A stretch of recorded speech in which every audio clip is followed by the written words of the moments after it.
Before starting the video, first listen to a couple of essential points shared by Dr. Mufti Munir Ahmad Akun Sir regarding the wazif and du'as.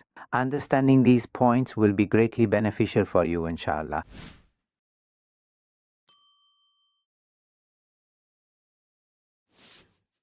Alhamdulillah wahda, wassalatu wassalamu ala man la nabiyya ba'da, amma ba'd. The supplications and wazaif, spiritual practices I share generally have open permission. It is not necessary to grant specific permission to any individual. Even if I have given permission to one person, everyone who hears it automatically has my heartfelt consent. They too can practice these wazaif if their issue is similar to the one that someone has asked me about online, and there is absolutely no harm in doing so.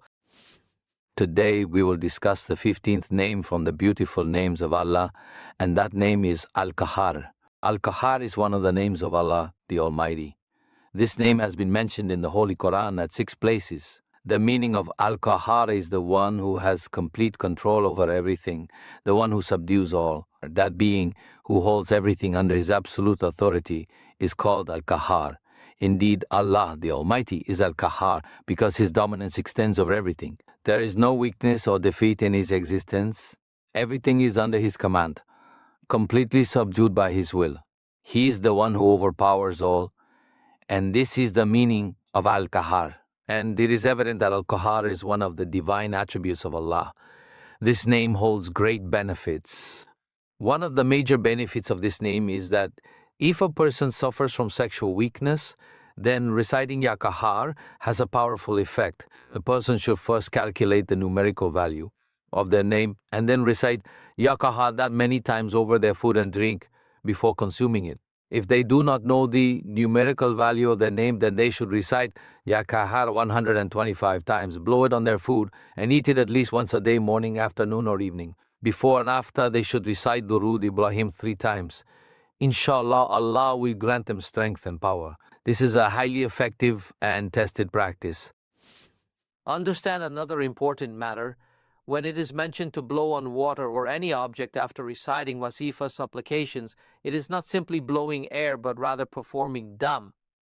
In dam, it is not about just blowing. Instead, it involves tadhkar. Remember this distinction. Many people fall into doubt, thinking that the hadith discourages blowing into consumable items, labeling it as makruh, undesirable, while someone might be seen blowing on water after reciting. However, this is not ordinary blowing, it is tadhkar.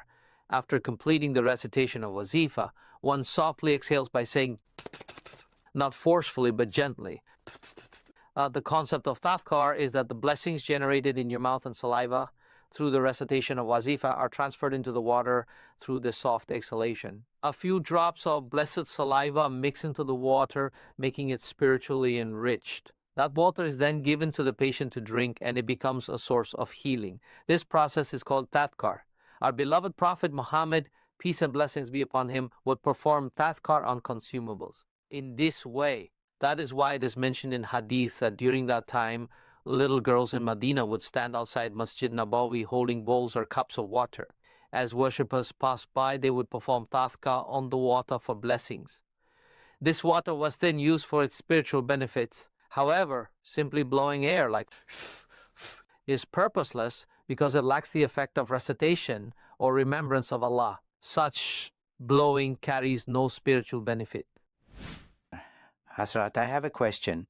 Many people act upon the wazifa prescribed by you. However, they believe that as soon as they complete the wazifa, its effect should immediately manifest and their problem should be resolved. Now, should this really happen, or should they exercise patience and wait? Yes, this is a good question. Both situations are possible. Sometimes, as soon as a person begins to act upon the wazifa, the effect from Allah starts immediately. On the other hand, sometimes after completing the wazifa, if there is no visible effect, one should wait for a few days, at least 3 days.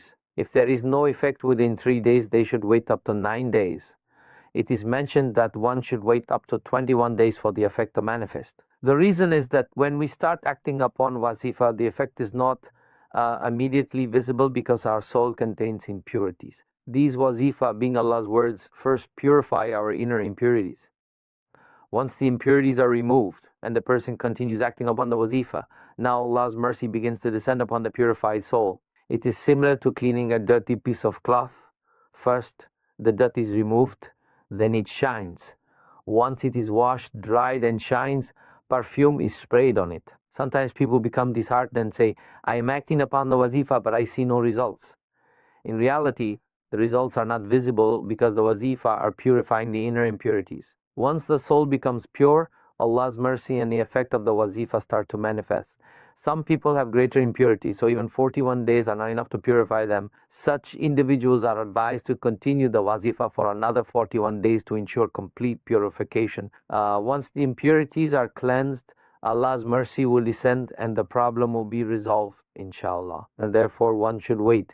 If the effect is not visible, they should repeat the wazifa or wait. Wait at least 21 days, then the result will become apparent, inshallah. Thank you very much.